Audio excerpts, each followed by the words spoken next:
Durante años se ha relacionado a la hormona testosterona con comportamientos agresivos y antisociales.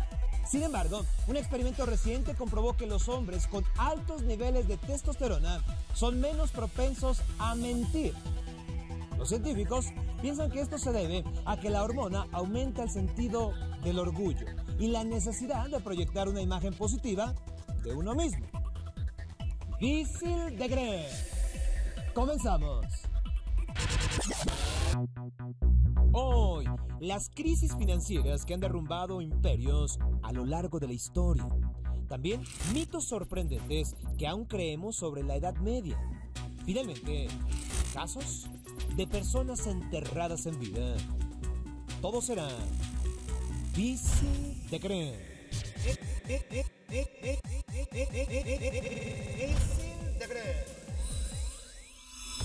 Ya no es noticia que existe una recesión global que parece no tener fin.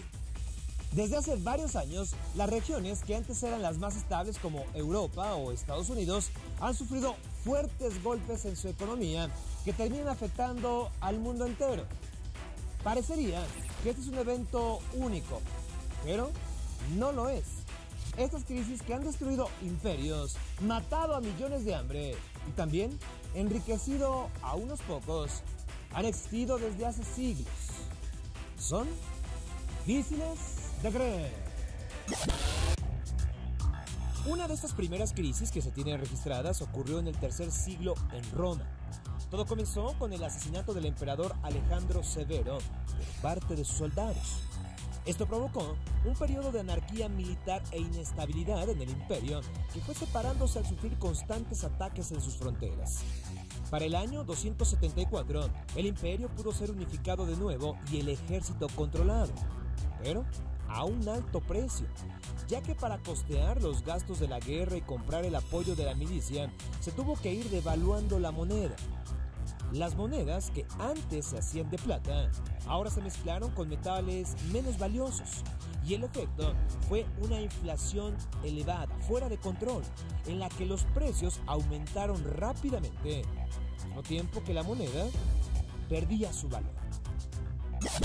Las consecuencias de esta crisis del siglo III se sintieron principalmente en el comercio. Antes los comerciantes viajaban de las zonas rurales para cambiar sus productos en las ciudades por valiosas monedas de oro y plata. Pero ante la devaluación de la moneda, el negocio ya no era redituable. Además de que los caminos ya no eran seguros por los ataques de las bandas de ladrones que se habían generado. Esto debido a la pobreza. Ahora, vayamos a principios del siglo XIII, durante la época de la Cuarta Cruzada. Las cruzadas, cuyo fin era recuperar el llamado Territorio Santo, habían perdido gran parte del apoyo popular debido a los fracasos del pasado. Aún así, se logró juntar un ejército cuya misión era invadir el Cairo para, de ahí, atacar la ciudad de Jerusalén. El magistrado supremo de Venecia, Enrico Dandolo, había aceptado transportarlos por mar hasta allá si le pagaban la suma de 86,000 marcos de plata, algo así como 41 millones de dólares de nuestra época. Sin embargo, los cruzados no contaban con ese dinero, así que cuando el hijo de Isaac II, un emperador bizantino que había sido exiliado por su hermano, les pidió que le ayudaran a recuperar la ciudad de Constantinopla y reclamar el trono a cambio de una fuerte suma de dinero, ellos aceptaron. El problema fue que tras la conquista de la ciudad, no pudieron pagarle a los cruzados debido a que el ejército contrario había robado las arcas de la ciudad antes de escapar. En respuesta, los cruzados saquearon la ciudad y muchos de sus líderes tomaron control de ella, formando un régimen corrupto y decadente que acabó con la grandeza de la ciudad, el Imperio Bizantino. Para mucha gente, los hermosos tulipanes pueden parecer inútiles, sin olor ni aplicación medicinal, floreciendo solo 1 o 2 semanas al año. Pero eso sí, desde mi punto de vista, tienen una gran belleza. Tanto así que en el siglo XVII, en los Países Bajos, se desató un fenómeno conocido como la tulipomanía, donde estas flores costaban sumas millonarias, hasta que mejor escuchemos la historia completa. El tulipán fue introducido en los Países Bajos en 1559, procedente de la actual Turquía, donde tenía connotaciones sagradas y adornaba los trajes de los sultanes. Pronto se convirtió en un símbolo de estatus para las clases altas de estos países que pagaban sumas extraordinarias por ellos, sobre todo por los tulipanes multicolores, que eran difíciles de producir ya que dependían de un virus. Durante ese periodo hubo ventas absurdas como lujosas mansiones a cambio de un solo bulbo o flores vendidas a cambio del salario de 15 años de un artesano bien pagado. Durante la década de 1630 parecía que el precio de los bulbos crecería ilimitadamente y todo el país invirtió cuanto tenía en el comercio especulativo de tulipanes. Los beneficios llegaron al 500%. Tal fue la fiebre que se creó un mercado de futuros a partir de bulbos aún no recolectados. Ese fenómeno fue conocido como windhandel, negocio de aire. Los compradores se endeudaban y se hipotecaban para adquirir las flores. Llegó un momento en que ya no se intercambiaban bulbos, sino que se efectuaba una auténtica especulación financiera mediante notas de crédito. Se publicaron extensos y bellos catálogos de ventas y los tulipanes entraron en la bolsa de valores. Todo terminó en 1637, cuando un lote de 99 tulipanes de gran rareza se vendió por 90,000 florines. Esa fue la última gran venta de tulipanes. Al día siguiente se puso a la venta un lote de medio kilo por 1,250 florines, pero nadie lo compró. Entonces, la burbuja estalló. Los precios comenzaron a caer en picada y no hubo manera de recuperar la inversión. Todo el mundo vendía y nadie compraba. Las bancarrotas golpearon a todas las clases sociales y llevaron a la economía holandesa a la quiebra. Lo único seguro en los negocios es que no hay nada seguro. Dicen que uno siempre debe adelantarse a las tendencias y mirar al pasado para aprender de él, porque hay que recordar que la historia tiende a repetirse. Difícil de creer. Pregunto, ¿cómo se le llama a la pérdida del sentido del olfato? A. Anosmia. B. Afasia. O C. Agnosia. ¿Cómo se le llama a la pérdida del sentido del olfato? A. Anosmia. B. Afasia. O C. Agnosia. La respuesta es A. Anosmia. Y puede ser una enfermedad temporal o crónica. Difícil de creer. Todos hemos escuchado esas historias acerca de los caballeros medievales, hombres llenos de honor, que arriesgaban su vida por una doncella, o bien protegían a su señor hasta la muerte. Básicamente, estos hombres eran la personificación del deber, de la valentía y la nobleza. Excepto que esto no era así.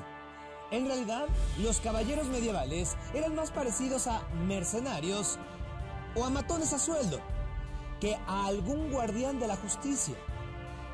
Un mito más de la Edad Media que conoceremos a continuación. Es difícil de creer.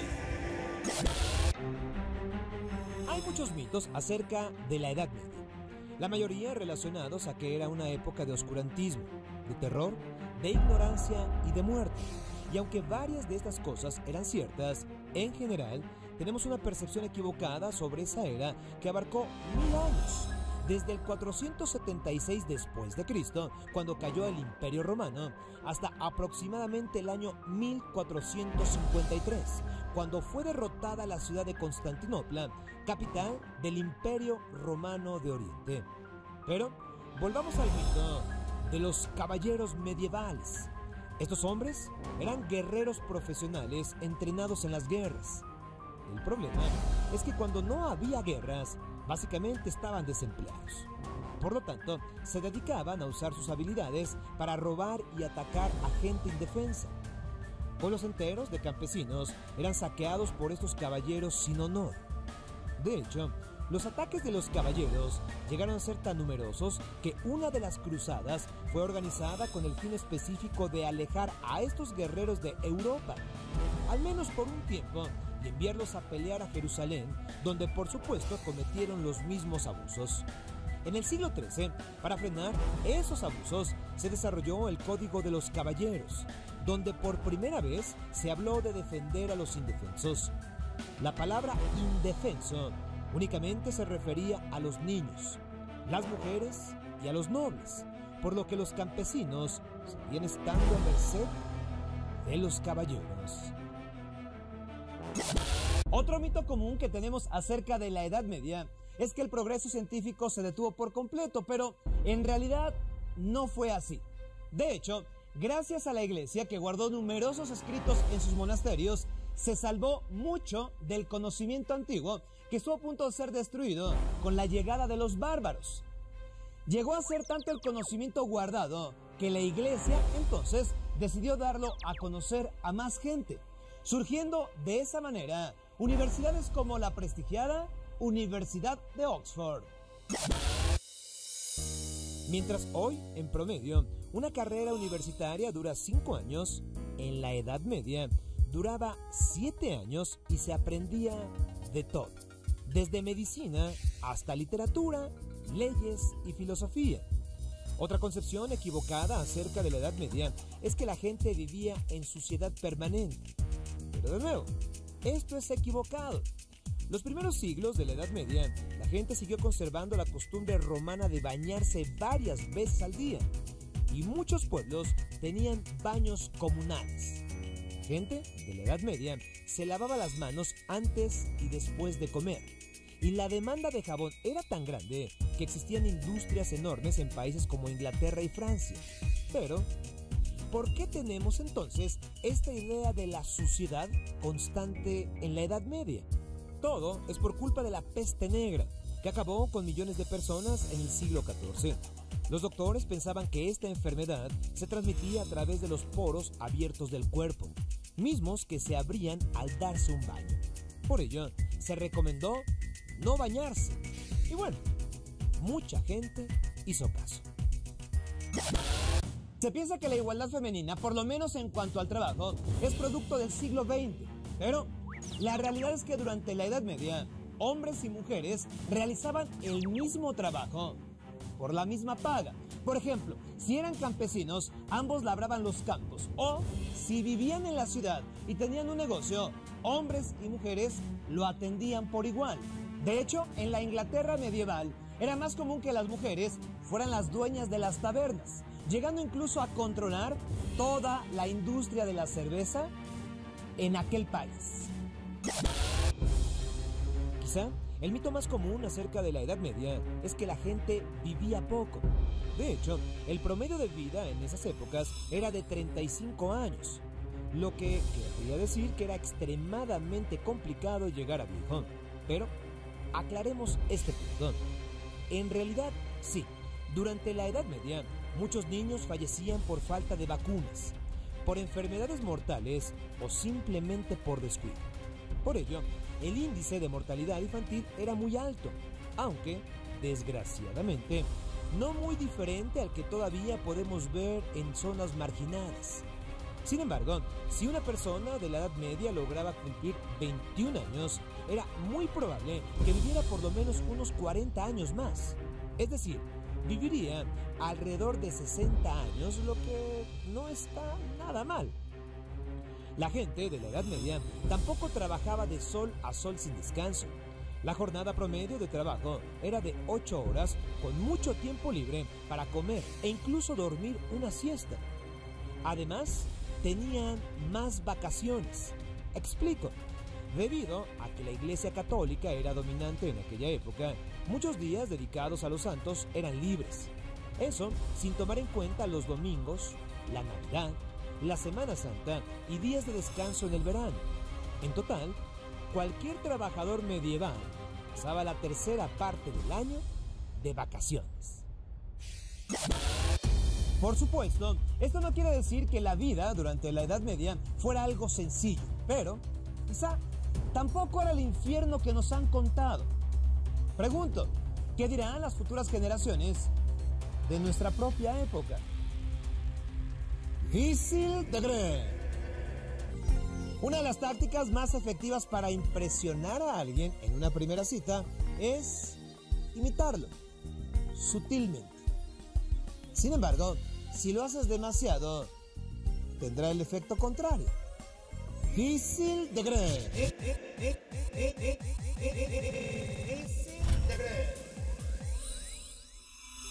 Ser enterrado vivo debe ser una de las peores experiencias que cualquiera pudiera sufrir. Este amargo episodio también podría darse de manera intencional, como un método de tortura o ejecución. Voluntariamente, como en el caso de los escapistas, o bien accidentalmente.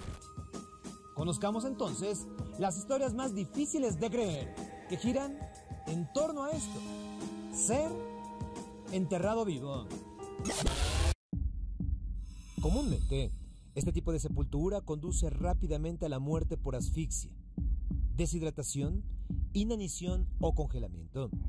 En este ámbito, la supervivencia solo se prolonga poco tiempo. Luego, el fallecimiento es inminente. Cuando el aire llega a ser escaso, la pérdida de conciencia se da entre 2 y 4 minutos y el deceso por asfixia de 5 a 15 minutos.